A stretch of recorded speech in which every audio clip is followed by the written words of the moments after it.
하나님 말씀 좀 살펴보도록 하겠습니다. 하나님 말씀 전도서 4장 4절에서 6절까지 말씀입니다.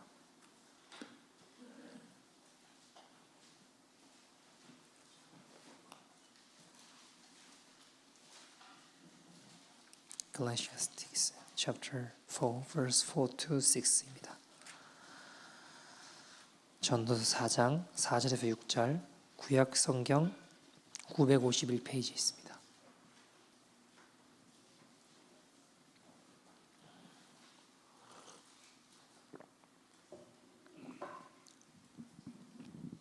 전도서 4장 4절에서 6절까지 말씀 다 찾으신 줄 알고 한 절씩 교독하고 마지막 절 함께 읽도록 하겠습니다. 내가 또 본즉 사람이 모든 수고와 모든 재주로 말미암아 이웃에게 시기를 받으니 이것도 헛되어 바람을 잡는 것이로다. 우매자는 팔짱을 끼고 있으면서 자기의 몸만 축내는도다. 같이 읽겠습니다. 두 손에 가득하고 수고하여 바람을 잡는 것보다 한 손에만 가득하고 평온함이 더 나으니라. 아멘. 하나님의 말씀입니다. 한국에 환희보육원이라는 고아원이 있습니다. 거기 원장으로 있는 분이 박준범 원장님입니다. 원래 본명은 박병칠이었고요. 이제 예전에 이 친구가 학교를 갔다가 오는 길에 요즘처럼 추운 날이었던 것 같아요. 노숙자 한 분이 길에서 쓰러져 계셨습니다. 근데 보니까 옷도 춥겠지만 신발도 없고 양말도 안 신고 계셨어요. 근데 보고 나니까 저분 얼마나 추울까, 얼마나 힘들까 그런 생각이 들면서 이제 갈등이 일어나기 시작하는 거죠. 무슨 갈등이냐면 이 친구가 리복 아세요? 리복 운동화를 하나 가지고 있었어요. 굉장히 애지중지하고 할머니가 사주신 건데 아무튼 잘 때도 안고 잘 만큼 굉장히 애지중지하는 하나뿐인 운동화였습니다. 근데 이제 맨발인 노숙자분이 계시고 갈등을 막 고민을 하다가 신을 벗어서 양발까지 벗어서 그분에게 다 노숙자분에게 양발을 신겨드리고 하나뿐인 운동화도 신겨드렸어요. 자, 이때부터 집에 돌아와야 되는데 너무 마음이 힘든 거죠. 왜냐하면 맨발로 와야 되니까. 지하철도 타야 되는데 내가 맨발로 타면 사람들이 쳐다보면 얼마나 부끄러워요. 창피하고. 어떡하나 고민을 하고 지하철을 타고 집에 왔는데 이 친구가 이런 이야기를 해요. 너무 신기하다고. 너무 신기하다고. 그게 뭐가 신기하냐. 맨발로 지하철 타니까 너무 부끄럽고 창피했는데 아무도 단 한 사람 나를 쳐다보는 사람이 없었다고. 하나님이 사람들의 눈을 가려주셨는가 보다고 너무 감사하다고 그러는 거예요. 그 이야기를 듣고 제 멘토신 박병 목사님께서 나 오늘 귀한 하늘의 상급을 쌓았구나 하고 많이 칭찬해 주셨어요. 문제는 그 다음부터입니다. 하루가 지나고 이틀이 지나니까 집에 신발이 없어요. 집에 운동화가 없어요. 다 가져다가 노숙자 주고 오는 겁니다. 여러분, 이거는 소용없는 거예요. 이미 늦은 거예요. 왜요? 나는 더 큰 칭찬 들어야지. 비교하고 경쟁하며 시기하는 마음에 행동했기 때문입니다. 여러분, 아무리 거룩해 보이는 일도 저놈보단 잘해야지 하는 마음으로 하는 일은 거룩한 일이 아니라 그 순간 속된 일이 되는 겁니다. 남들이 봤을 때는 존경할 만하고 대단하다 여길 만하고 거룩해 보이는 일일지 모르겠지만 그 마음, 사람들은 모르지만 그 마음 중심에 내가 저것보단 잘해, 저 사람보단 잘해야지 시기하고 경쟁하고 비교하는 마음으로 행한다면 사람들은 박수 칠지 모르겠지만 주님은 속지 않으세요. 그건 속된 일이 되는 겁니다. 여러분 오늘 본문 4절 말씀 보시면요. 이렇게 이야기를 해요. 같이 한번 읽어볼까요? 시작. 내가 또 본즉 사람이 모든 수고와 모든 재주로 말미암아 이웃에게 시기를 받으니. 자 보세요. 사람이 모든 수고와 모든 재주로 말미암아 어떤 일을 경험한대요? 시기를 받는데요. 여러분 열심히 수고하고 시기 받는 사람이 있다라고 성경은 이야기합니다. 여러분 열심히 했는데 시기를 받을 수 있어요, 없어요? 질투하고 시기하는 일이 있을 수 있어요, 없어요? 있잖아요. 왜 그럴까요? 여러분 이 말씀을 원어로 조금 더 가깝게 번역해서 살펴본다면 제가 보니까 새번역 성경이 조금 더 가까운데 새번역 성경 이렇게 이야기해요. 온갖 노력과 성취는 바로 사람끼리 갖는 경쟁심에서 비롯되는 것임을 나는 깨달았다. 자, 여러분 이 글을 쓰고 있는 솔로몬이 뭐라고 이야기하는 거예요? 앞에서는 시기로 이야기를 했는데 여기서는 뭐라고 이야기해요? 온갖 노력과 성취는 바로 사람들끼리 하는 그 시기, 경쟁심에서 비롯되는 것임을 깨달았다. 자, 이 글을 쓴 솔로몬이 확인한 세상은 어떤 세상이라는 거예요? 인간들 안에 지독하게 자리 잡고 있는 이 시기와 질투의 감정에 기인한 경쟁심이라는 것이 인간들이 어떤 일을 열심히 하는 진짜 이유고 달리고 또 달리게 만드는 삶의 원동력이라는 겁니다. 자, 근데 사람들은 그 감정을 다 숨기고 살아갑니다. 그렇지 않을까요? 여러분 한번 생각해 보세요. 내가 누군가를 시기하고 질투하는 존재로 평가받고 싶은 사람이 있어요, 없어요? 있어요? 없죠. 여러분 뭔가 일을 열심히 한다. 나는 이 일에 열정이 있어서 열심히 한다라고 이야기하고 싶지. 난 저놈보다 잘해야 되니까 시기하고 질투하는 마음에 저거보다 나아야 되니까 하는 마음이 들더라도 그걸 감추지 드러내고 싶은 사람은 없다고요. 내 삶의 동력이 겉으로는 뭐라고 이야기할까요? 아, 난 일이 너무 좋고 열정이 있고 내 마음과 성심을 다할 수 있는 일이라서 난 너무 행복하고 좋아서 열심히 합니다라고 말도 안 되는 소리를 하면서 실은 그 마음 안에는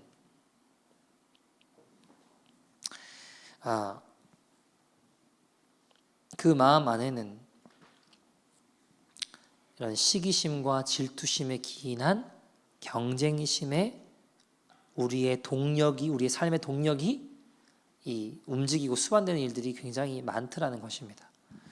여러분 재밌는 건 우리가 지금 시기로 번역한 이 키나라는 원어로 보면 키나라는 단어인데 이 단어는요 유대인들이 볼 때 원래 열정이라는 뜻도 있어요. 그러니까 어떤 일을 열심히 하는 뜻도 포함되어 있는데 동시에 이 단어는 어떤 단어라고요? 시기라는 표현도 있다고요. 그러니까 제가 생각해 보니까 유대인들은 시기심과 질투에 기인한 이 경쟁심과 진짜 그에 대한 열정을 구분하기가 어려웠구나라는 생각들이 들어요. 왜냐하면 겉으로 봐서는 모르잖아요. 그냥 열심히 한다 그러면 저 사람 열정에서 열심히 하는가 보다 라고 생각하지 그 마음을 우리가 들여다볼 수 없지 않습니까?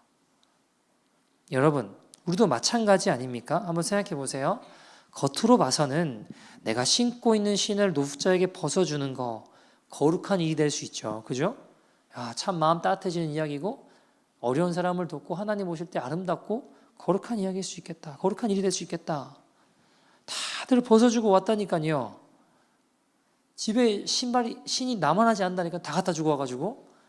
근데 그 마음속을 깊이 들어가 보니까 겉으로 봐서는 거룩한 일인데 나도 목사님께 칭찬받고 싶어. 나는 저 사람보다 더 인정받고 싶어 하는 시기와 질투가 기인한 것이라면 죄송하지만 그것은 속된 일이 되더라는 거예요. 여러분, 사람들은 속일 수 있습니다. 근데 누구는 속일 수 없어요? 하나님은 결탄코 속일 수가 없습니다. 하나님 속지 않으세요. 저는요, 모태신앙이라서 어릴 때부터 교회에서 자라왔습니다. 그래서 많은 사람들을 커오면서 봤어요. 어떤 분은요, 갑자기 원래 안 그랬는데 주방에서 봉사를 열심히 해요. 저희야 주방이 없으니까 어떻게 할 수도 없겠지만 자랐던 교회는 주방이 굉장히 컸어요. 식당이 굉장히 컸어요. 갑자기 열심히 해요. 원래 그런 분이 아닌데 열심히 섬기는 겁니다. 여러분, 은혜 받아서 그런 거면 얼마나 좋겠어요. 근데 알고 보면 거기 식당 봉사하는데 마음에 안 드는 사람이 있어. 그 사람 이겨먹으려고 열심히 하더라니까요. 또 어떤 사이가 안 좋은 두 사람이 있어요. 별로 안 친해요. 서로 가까이 오면 고개를 돌려요. 그러니까 대면대면한 사이인 거죠. 근데 어느 날 갑자기 두 사람이 친해졌어요. 막 갑자기 붙어 다녀요. 은혜 받은 거면 얼마나 좋겠습니까? 근데 이런 경우 백발백중 대부분은 두 사람 마음을 하나로 만드는 공동의 적이 생기게 된 겁니다. 여러분, 일하는 것도 똑같아요. 일을 열심히 하는 사람이 갑자기 열심히 해요. 그러면 안 그러면 좋겠지만 대부분 많은 사람들은 시기와 질투에 가득 찬 누군가에게 포섭당해가지고 이렇게 열심히 하거나, 또 누군가 내가 저 사람을 끌어내고 싶은 사람이 있으면 그 사람을 이겨먹으려고 열심히 하게 되는 일들이 의외로 교회라는 곳 안에도 많이 있습니다. 십자가교회는 안 그럴 줄 믿습니다. 또 반대로요, 시기하고 질투하면서 막 유언비어를 퍼뜨려요. 그러니까 그런 말을 한 적도 없는데 저 사람 열심히 하면 내가 시기와 질투하는 마음에 경쟁심에 기인해서 내 마음과 에너지를 막 쏟기 시작하면 저 사람을 이겨먹고 싶기 때문에 어떻게든 끌어내리고 싶어요. 여러분, 이게 이렇게 나쁜 이야기만 해서 그렇지 사실은요, 우리 삶에 시기와 질투로 기인한 어떤 이런 경쟁심들이 우리가 원하는 목표를 이루는 데는 사실 최고로 강하고 최고로 대단한 동력이기도 해요. 내가 뭔가를 이룰 때 내가 저 사람보단 대단한 사람 돼야지, 어떤 목표가 생길 때 그거 일들을 이룰 수 있는 그거보다 내가 더 대단한 사람 해야지 하는 마음으로 기인할 때 그게 엄청난 에너지와 힘을 발휘한다고요. 근데 성경은요, 솔로몬이 오늘 4절 후반부에 뭐라고 이야기해요? 이런 시기와 질투에서 기인한 경쟁심으로 만들어진 우리의 모든 어치브먼트, 우리의 모든 열매들은 뭐라고 이야기해요? 이것도 헛되어 뭐를 잡는 것 같대요? 바람을 잡는 것 같아요. 여러분, 바람 잡고 사시죠? 다 바람 이렇게 다 잡고 사시죠? 여러분, 바람 잡는 분 계세요? 다 손 안에서 바람은 다 빠져나가잖아요. 그게 무슨 말이에요? 그러니까 우리 안에 잘못된 동기와 마음으로 시작된 어떤 사람을 이겨먹으려든지 어쨌든 시기와 질투에 기인한 경쟁심은 뭔가 우리 삶을 이루어낼 것 같고 대단한 삶으로 인도할 것 같지만 결국에 그 삶은 어떤 삶이라는 거예요? 바람을 잡는 것 같은 헛된 삶이 되더라는 겁니다. 이걸 솔로몬이 깨닫고 우리에게 말하고 있는 거예요. 여러분, 쉽게 말해 밤낮 없이 누군가 이겨보기 위해서, 누군가보다 더 잘 살기 위해서, 누군가보다 더 나은 삶을 살기 위해서 달리는 그 삶은 결국 인간을 무너뜨리고 피폐하게 만들고 결국 나도 그도 같이 죽게 만든다라고 하는 걸 솔로몬은, 지혜자인 솔로몬은 그것을 깨닫고 우리에게 이야기하고 있더라는 겁니다. 여러분, 제가 예전에 종종 그런 거 하잖아요. 우리 삶에 세상의 이 thinking cycle 보면 어치브먼트를 향해 다 달려가고 어치브먼트가 그 사람의 value를 형성하니까, 그래서 value가 있는 사람이 되기 위해서는 그 value는 또 identity를 형성하고 identity는 acceptance, 그러니까 받아들여지는 사람들부터 인정받는 일들이 일어나니까 그 맛을 본 사람들은 또 그것을 향해 쫓아간다고 말씀드렸거든요. 기억하시는지 모르겠는데, 근데 이게 진짜 무서운 거예요. 한번 미끄러지면 그때부터 failure 할 때부터 완전히 인생이 망가지기 시작하거든요. 근데 사단은 세상을 이렇게 만들어 놓고 속여요, 사람을. 이렇게 되면 행복할 수 있다고. 근데 여러분, 우리가 시기와 질투와 거기에 말미암은 경쟁심으로 내 value를 어치브먼트에 두면서 막 쫓아가기 시작하면 여러분 대부분은 불행해질 수밖에 없어요. 뭐 다음에 또 이 부분 설명할 기회가 있겠지만 여러분 결국 이렇게 살아가는 삶은요 나중에 보면 대립하고 분쟁하고 또 각종 음모와 모함을 만들어냅니다. 여러분 시기하는 사람들을 보면요 늘 불만과 분노에 사로잡혀 있습니다. 또는 반대로 굉장히 불안해해요. 불안하면 어떨까요? 판단력이 흐려져요. 제대로 판단할 수 없게 됩니다. 여러분 이런 분위기들이 주의 몸된 교회를 장악하기 시작한다면 그리고 여러분의 삶의 현장을 장악하기 시작하면 결국 시기를 하는 사람이나 시기 당하는 사람이나 양쪽 다 망합니다. 이것이 시기와 질투에 근거한 경쟁심의 종착역입니다. 여러분 제가 한국에서 마가의 다락방에서 이런 걸 사역을 했거든요. 박보영 목사님이란 분의 제자들이 많아요. 사역을 너무 잘하더라고요. 나이대가 다 비슷비슷하니까 원든 원치 않든 뭔가 조금 더 경쟁하는 구도들이 많이 형성이 됐었어요. 여러분 김성준 목사님 아시죠? 김성준 목사님 여기 몇 번 왔잖아요, 그죠? 김형성 목사님 아시죠? 한두 번 왔었거든요. 그 두 사람은 굉장히 목회하기 유리한 얼굴이에요. 뭔가 나이를 가늠할 수 없는 목회하기 굉장히 유리한 얼굴이에요. 근데 저랑 다 비슷해요, 나이가. 저보다 한 살 더 많아요. 더 충격적인 건 여러분 혹시 위성조 목사님 아세요? 필그림 선교교회 담임하고 있는 막 덩치 크고 이렇게 저보다 어려요. 그러니까 아무튼 다 비슷해요. 나이가 비슷한데 원하든 원치 않든 예를 들면 이런 거예요. 이번에 어떤 교회가 이런 걸 했다더라. 그런 이야기가 나오잖아요. 그럼 이상하게 그걸 안 하고 있는 교회들은 뭔가 잘못되고 있는 것 같이 느껴져요. 우리도 뭔가 빨리 저걸 하지 않으면 안 될 것처럼 느껴진다고요. 무슨 말인지 이해되시죠? 여러분 그때도 그 정도인데 20대 때는 얼마나 심했겠냐고요, 저희가.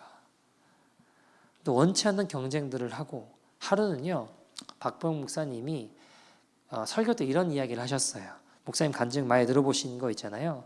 목사님 맨날 못 입고 못 먹고 비참하고 힘들고 버려진 애들 감옥 갔다 온 애들 늘 이렇게 돌보고 사시다가 어느 날 너무 춥고 먹을 것도 없고 힘든데 목사님 동생이 캐시미어로 된 아주 좋은 따뜻한 옷을 하도 뭘 줘도 안 받으니까 놓고 간 거예요, 앞에다가. 그래서 그거를 보고 너무 추우니까 꺼내가지고 딱 옷을 입고 목도리도 있었는가 봐요. 목도리를 탁 매니까 거울을 봤는데 너무 멋있더래요, 목사님 표현에. 그래가지고 너무 따뜻하다 하고 밖에 나갔는데 나가자마자 누가 있어요? 그 노숙자가. 있으면 안 되는 노숙자가 앞에 있는 거예요. 너무 짜증이 나가지고 아무튼 저기 왜 있나 저 사람이, 나 지금 추워서 너무 힘든데 왜 하필 여기 있나 해가지고 고민하다가 결국 그 옷을 벗어서 땅바닥을 보고 욕하고 있는 노숙자에게 덮어주고 목도리도 풀어가지고 목을 세게 이렇게 묶으셨는지 모르겠지만 어쨌든 이렇게 감아서 주고 이제 돌아오셔가지고 또 추위에 떨면서 나는 왜 그럴까 뭐 그러셨대요. 근데 13년 동안 고생하시고 하나님이 박보영 목사님 만나주시면서 네가 나를 지켜줬다라고 말하는 5장면이 있는데 그 중에 한 장면, 이 장면이었어요.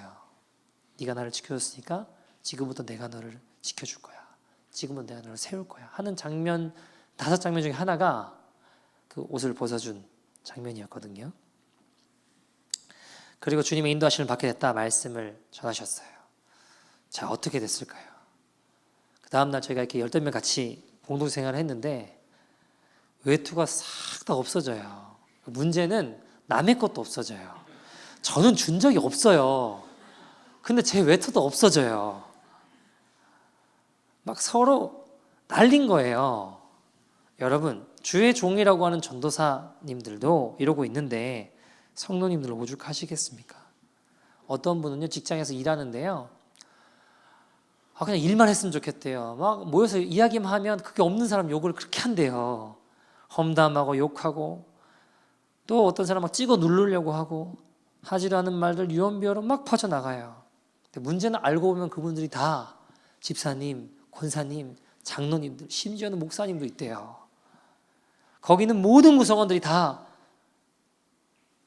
예수 잘 믿는다고 스스로 이야기하는 집사님, 권사님들이 모여 있는데 그 안에서 만들어진 삶의 열매는 엉망진창인 거예요.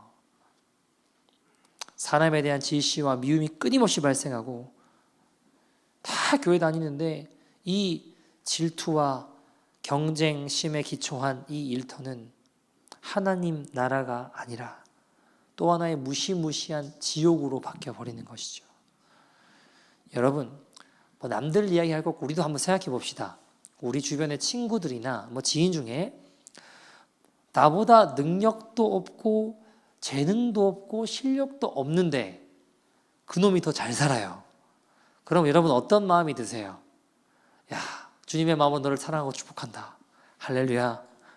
그런 마음 드세요? 아니면 쟤는 아닌데 내가 더 능력도 있고 힘도 있는데 쟤는 뭔데 하며 시기심과 질투심이 올라오십니까? 여러분 솔직히 마음속으로 한번 대답해 보세요. 제가 물어보진 않을게요. 그 사람이 나보다 좀 못한 것 같으면 더 잘 살아요. 그러면 어때요? 짜증이 올라와요. 아침에 일어났는데 그 사람 생각하면 왠지 마음이 안 좋아요. 기분이 나빠요. 제가 친한 정신과 의사분이 한 분 계신데 그분이 이제 그런 이야기 하더라고요. 우울증 걸리는 비결이 있대요. 그게 뭐냐면 우울증 걸리고 싶으면 계속 시기하고 비교하면 된대요. 계속 비교하면 반드시 우울증 걸린대요.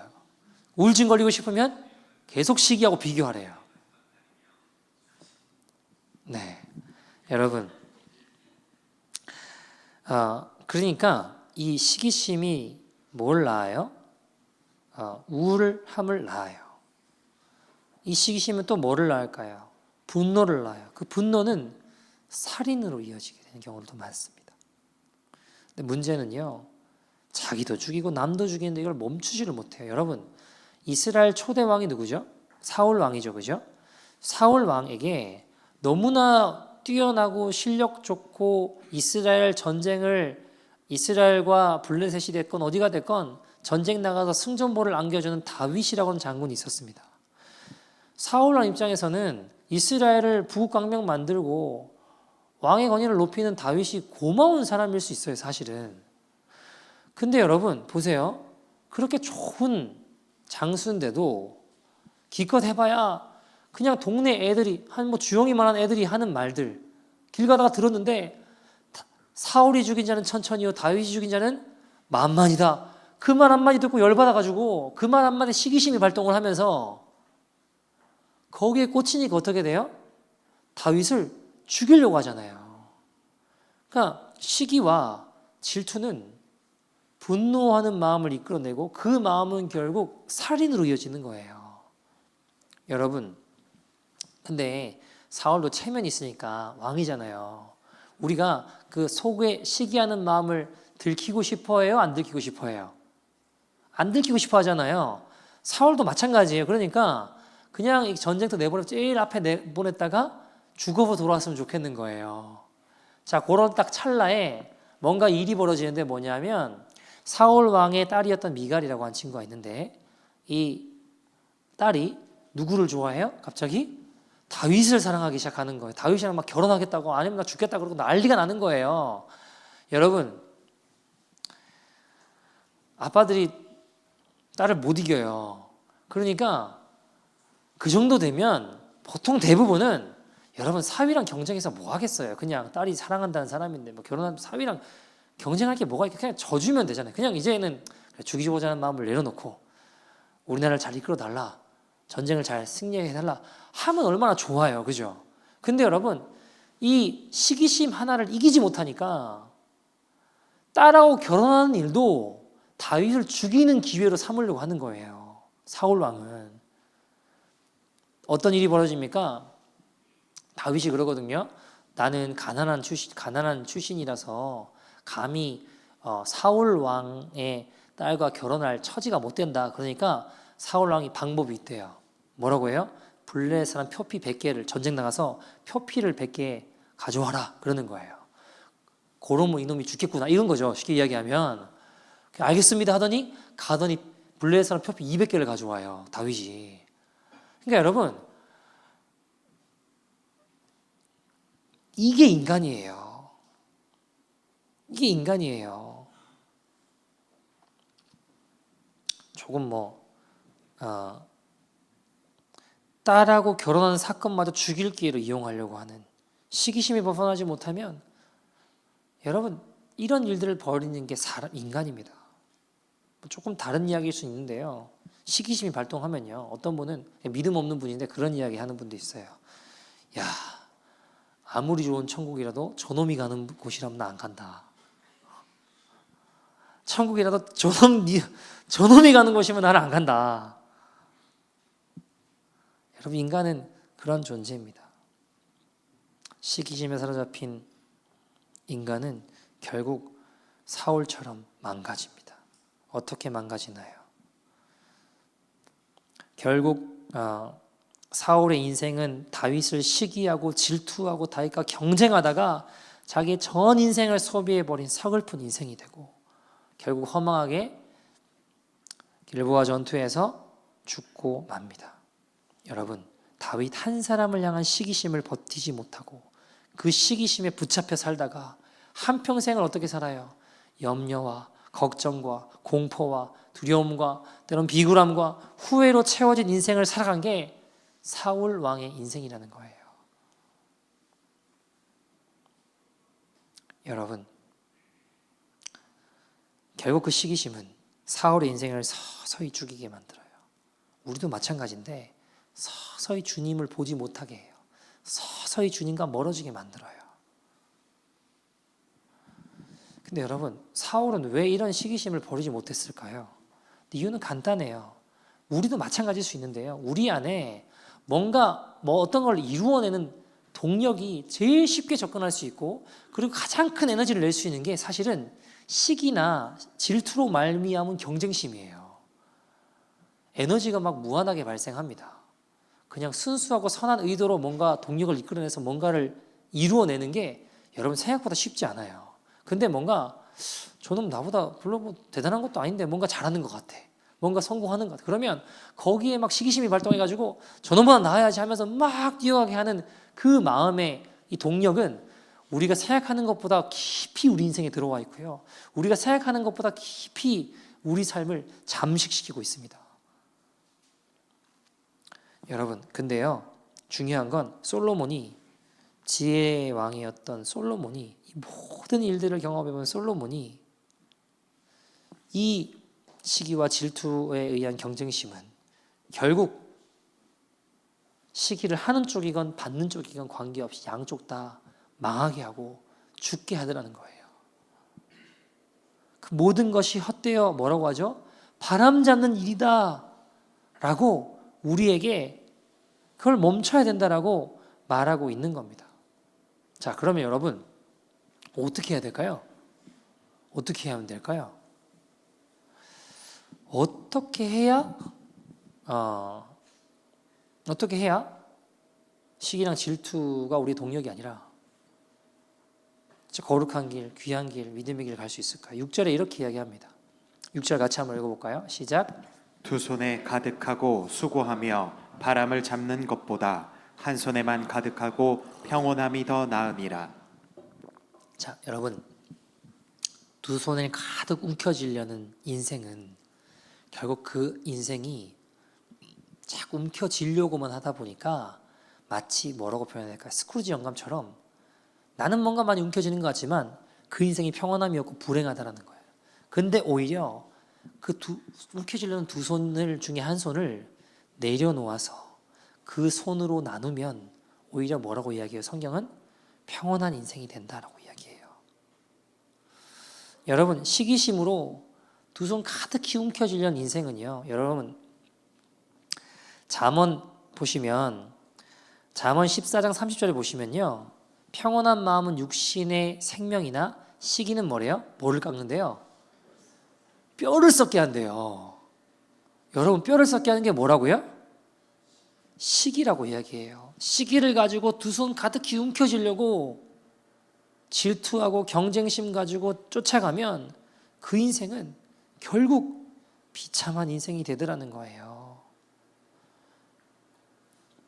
함께 사랑한 내 이웃 바로 옆에 있는 사람들에 대해 잘못된 열정 가지고 그들을 꺾고 이겨서 내가 원하는 바 양손에 가득 채워버리겠다 하는 그 삶에는 죄송하지만 평안함은 없습니다. 여러분, 그런데 성경은 어떻게 이야기해요? 두 손 가득 쥐려고 몸부림치지 말고 한 손을 내려놓아 볼래? 한 손을 나눠 볼래? 라고 이야기하는 거예요. 그러면 평안함이 임해. 이게 뭘까? 한 손 놓는 게 뭘까요? 인생을 살면서 내가 이렇게 이루었다고 두 손 가득히 쥐었다고 생색내지 말고 하다못해 잘 들어주는 자만 되어줘도 우리의 삶을 나눠주는 자만 돼도 그 인생은 한 손을 나누는 인생이 되더라는 겁니다. 근데 여러분, 잘 듣는 게 생각보다 쉽지 않아요.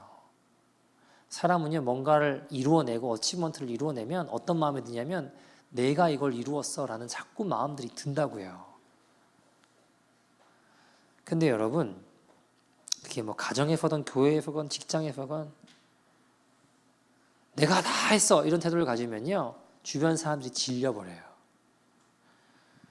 여러분, 제가 사역하면서 이상한 걸 하나 발견했는데 뭐냐, 제가 십자가교회를 개척을 하고 사역을 쭉 하는데 보니까요, 실제로는 저보다 성도님들이 필드에서 더 많은 일들을 하세요. 예를 들어 볼까요? 우리 순장님들은 순모임을 인도하세요. 차영팀은 예배를 준비해요. 새가족팀은 또 새로 오신 분들을 섬겨요. 전도팀은 또 막 전도로 나가요. 교회를 제가 보니까요, 성도님들이 다 섬기세요. 그런데 제가 목사다 보니까 이상한 건 영광은 제가 다 받더라고요. 교회가 잘 성장하면 이상한 건 제가 영광을 많이 받아요. 이게 이상한 거예요. 실제로 수고는 성도님들이 다 했는데, 근데 여러분 이걸 보면서 제가 야, 그래 내가 다 했지, 내가 다 수고했어, 나 때문에 이 사역이 다 된 거야, 이렇게 생각한다면 이건 바보예요. 아니, 교만한 겁니다. 교회도 마찬가지고 가정도 마찬가지고 다 똑같아요. 여러분, 저는 제가 뛰어난다고 생각하지 않아요. 교회도 주변에서 성도님들이 같이 뛰어주시고 사역이 되고, 그러니까 사역이 되고 하나님이 역사하신다고 생각합니다. 여러분, 가정을 보세요. 기도 중요하죠. 제일 중요한 거 맞아요. 그러나 가정에서의 내 태도가 거봐 내가 기도하잖아, 내가 기도했잖아, 거봐 내가 기도했다고, 내가 기도했잖아, 이렇게 생색을 내는 태도로 살아가면 그것 또한 두 손을 가득 붙잡고 살아가는 어리석은 인생이라는 겁니다. 여러분, 한 손을 놔야 돼요. 이거 안 놓으면요, 욕심쟁이 스크루지 영감같이 돼요. 나는 보지 못하고 남들 이야기는 늘 하면서 내 두 손에 다 쥐고 맞는 것 다 가지고 있는 것 하지만 모두들이 나를 떠나가는 인생이 되더라는 겁니다. 시기하고 경쟁하다가 다 잃어버리는 거예요. 여러분 어떤 사람이십니까? 주변에 옆에 있는 분들한테 물어보세요. 나랑 있으면 사람들이 불편해하는 것은 아닌지. 한번 물어보세요. 내 옆에 있으면 숨이 쉬어지는지 안 쉬어지는지. 내가 편한 사람인지 불편한 사람인지. 불편한 사람 되고 있으면요, 내 생각만 진리라고 믿고 있는 이 속사람은 영적인 꼰대들이 되는 겁니다. 완고한 사람이 되는 거예요. 바로처럼요. 여러분, 성경에서 말하는 지혜는 뭘까요? 여러분, 우리가 지혜롭게 말하는 사람 되고 싶잖아요. 그죠? 성경에서 사실은 말하고 있는 지혜는요, 잘 듣는 거예요. 제 이야기가 아니라 여러분, 지혜의 왕 누구예요? 솔로몬이 1천 문제를 하나님의 멋있게 제사를 지내고 하나님이 감동하셔서 딱 나타나셔서 뭐라고 해요? 야, 너 원하는 게 뭐냐? 내가 들어줄게. 소원 말해봐, 내가 들어줄게. 그런데 솔로몬이 뭘 구했나요? 지혜를 구했다고 잘못 알고 있다고요. 솔로몬은 지혜를 구한 적이 없어요. 여러분 성경을 정품으로 보세요. 여러분 성경 보세요. 열왕기상 3장에 보시면 4절 5절에 솔로몬 1천번제를 드리고 하나님께서 야 너 소원이 뭐냐 라고 이야기하세요. 그래서 솔로몬이 7절에서 9절 보시면 이렇게 이야기를 해요. 나의 하나님, 저는 종의 아버지를 대신해서 다윗을 대신해서 왕이 되었는데 저는 작은 아이입니다. 출입할 줄 몰라요. 저는 우둔하고 부족한 사람입니다. 그러고 이야기해요. 그리고 다음에 주의 택하신 백성들이 너무 많아요. 셀 수가 없어요. 그래서 제가 구하는 것은 다른 것이 아니라 뭐라고 이야기해요? 이 많은 백성을 재판할 수 있겠습니까? 뭐를 달래요? 듣는 마음을 종에게 달래요. 여러분 솔로몬이 구한 건 듣는 마음을 구했다고요. 듣는 마음을 구했는데 그래서 백성들 가운데 선악간에 내가 분별할 수 있게 해주세요. 듣는 마음을 주세요 라고 기도했는데 이것을 지혜로 보신 분이 주님이신 거예요. 솔로몬은 듣는 마음을 구했습니다. 근데 10절에서 12절 보시면 10절 보세요. 솔로몬이 이것을 구하며 말씀이 주의 마음에 들으셨대요. 11절에 하나님 뭐라고 하세요? 야 너는 자신을 위해서 오래 살게 하는 거 구하지도 않고 돈도 구하지 않고 원수를 죽여달라고 하는 것도 구하지 않고 오직 송사를 듣고 분별할 수 있는 뭐를 구했대요? 지혜를 구했대요. 그러니까 나는 듣는 마음을 구했는데 하나님 그걸 뭘로 보신다고요? 지혜로 보신다고요. 12절에도 보시면 내가 네 말대로 너를 지혜롭게 할 거야. 여러분 성경이 말하고 있는 지혜는 잘 듣는 거예요. 잘 듣는 거. 내 남의 말 안 듣고 내 말만 많이 하고 있으면 지혜로운 사람이 아니라 우둔한 자다라고 성경이 얘기해요. 성경이 뭐라고 하냐면 듣기는 속히 하고 말하기는 더디하라 그랬다고요. 여러분 순모임에도 제가 순장님들께 늘 부탁드린 것 중에 하나가 뭐냐면 잘 듣는 거예요. 왜요? 그게 지혜니까. 잘 듣는 거. 부모 자식 가운데서도 사람들과의 관계 가운데서도 내 말만 하고 있다면 듣지 않고 있다면 바로 왕처럼 되는 거예요. 주님 원하신 지혜는 잘 듣는 겁니다. 근데 그렇지 않고 내 주장만 막 하고 있으면 우리는 여전히 양손 가득히 움켜쥐려고 몸부림치는 인생이더라는 겁니다. 여러분 제가 보니까요 양손을 다 움켜쥐려고 하면요 반드시 싸움과 갈등이 일어나요. 우리 삶에 결단코 평안함이 없습니다. 여러분 그러니까 제발 보니까 뭐 그냥 몇 사람만 만나세요. 이 사람하고도 친하고 저 사람하고도 친하고 다 친해지려고 하는 그 마음에는요 내 영향력 안에 모든 사람들을 움켜쥐려는 마음이 있어요. 어떻게 신방을 저보다 더 많이 하시냐고요. 더 열심히 하시냐고요.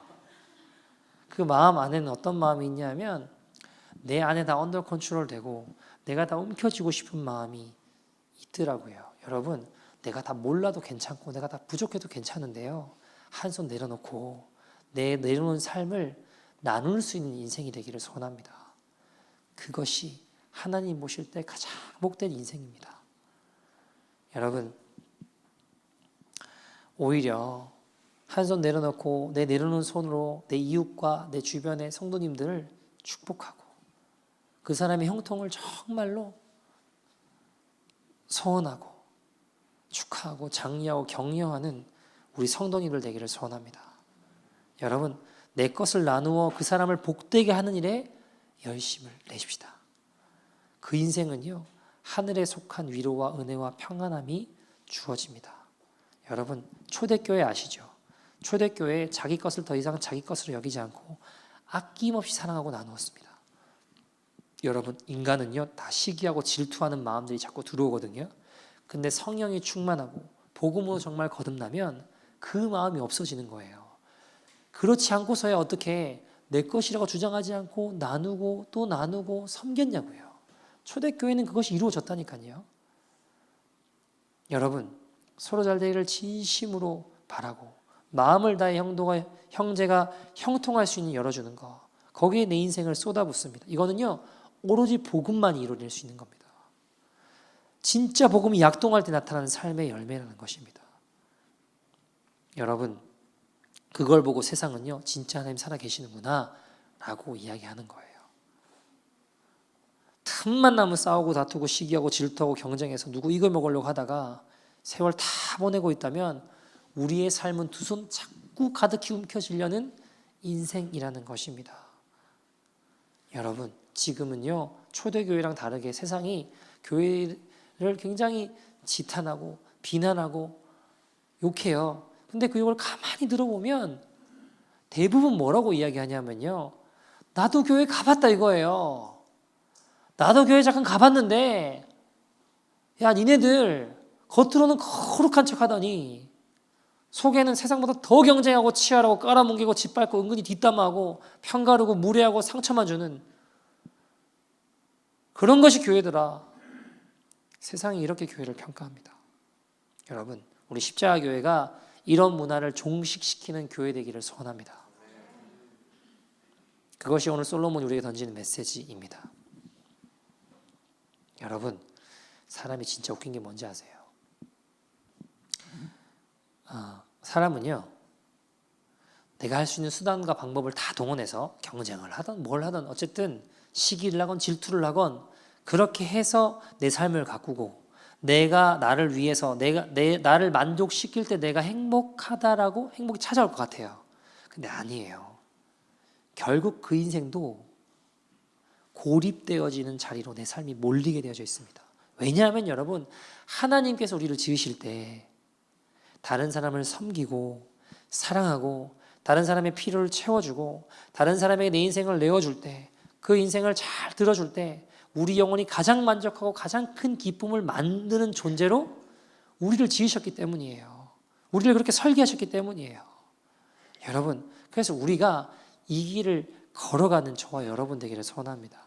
어떤 분들이 그런 이야기 해요. 목사님은 뭐 툭 하면 이번 달 다 뭐 아프리카 보낸다. 뭐 이번 달 다 뭐 어디 흘려 보내고 뭐 우물 판다. 뭐 고아 돕는다. 뭐 지진 났다 그러면 또 터키에 거기 또 보냈다가 이제는 그것도 모자라 가지고 교인들도 개척교회로 막 보내지를 않나. 전도한다고 하는데 보니까 우리 교회 전도지 아니고 막 다른 교회 전도지 만들어 가지고 다른 교회 막 전도해주고 다 받아주고 뭐 그러다가 망하면 어떡하냐고. 여러분, 안 망해요. 안 망해요. 그리고요, 망해도 돼요. 망해도 돼요. 다른 영혼들, 다른 것 돕다가 망하는 교회 하나쯤은 나와도 괜찮아요. 주님 기뻐하실 거 아니에요. 여러분, 야 십자가교회 좋은 교회 같은데 왜 망했대? 왜 망했대? 나눠주다가 망했대. 근데 주님이 그거 듣고 슬퍼하실까요? 아이고, 혀를 차고. 여러분, 그런 손가락질은 얼마든지 들어도 됩니다. 그런데 반대로 십자가교회가 서로 경쟁하고 싸우고 헐뜯고 비교하고 험담하다가 망했대, 이런 이야기는 듣지 말아야 되지 않겠습니까? 어설프고 부족하고. 여러분, 교회에 오시면 알겠지만 야 이거 교회가 뭐 이렇게 공간도 없고 장소도 없고 순모임 할 때 막 옆순에서 이야기 다 들리고 우리 순 이야기 하는데 막 우리 순 이야기는 안 들리고 뭐 공간도 없고 여기저기 찢어져서 막 순모임 하시는데 얼마나 불편하고 힘드세요. 화장실 가봤는데 화장실도 보니까 이거 별로 없고 뭔가 어설프고.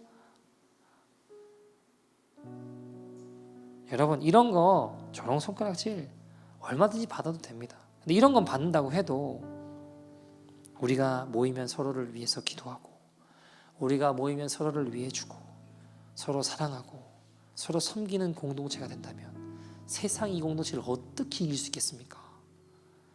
사단이 이 공동체를 어떻게 이길 수 있겠냐고요. 세상이 우리 못 이깁니다. 여러분, 거룩한 싸움을 멈추지 마십시오. 우리 안에 갈등이 일어나고 사람은요 몰리면 이기적으로 바뀌어요. 몰리면요 자꾸 저도 모르게 저도 그러더라고요. 저도 자꾸 몰리면요 내가 이기적으로 마음이 바뀌고, 그러니까 거룩한 싸움을 싸우지 않으면 나도 모르게 옛사람을 쫓아가는 게 우리 본성이에요. 제가 보니까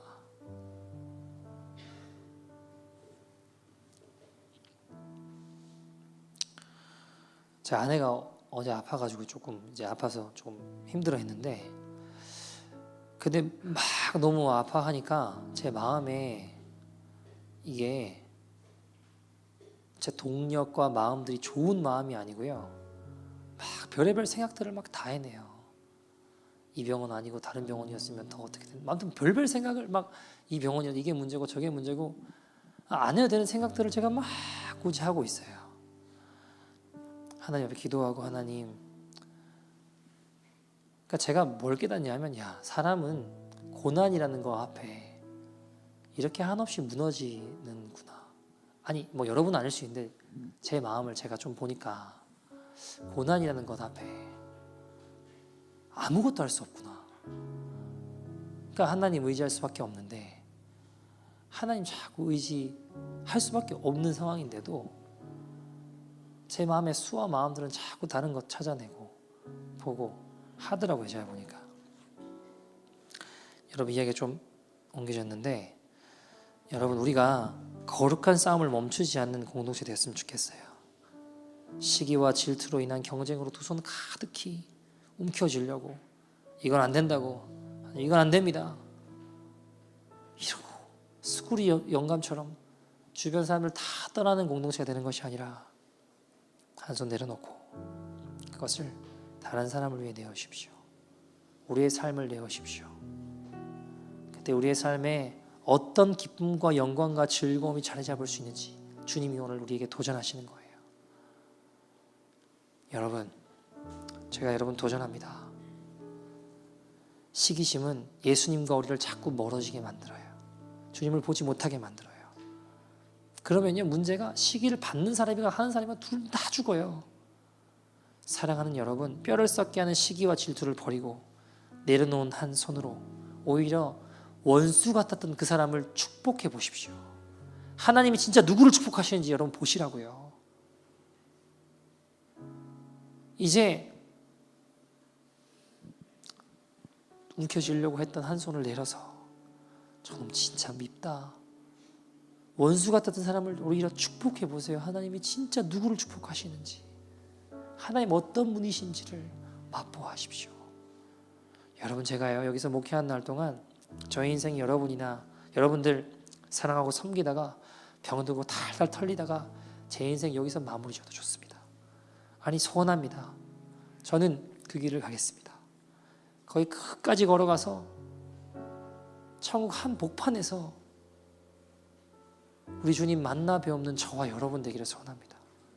거기서 같이 만날 수 있는 자들 되기를 소원합니다.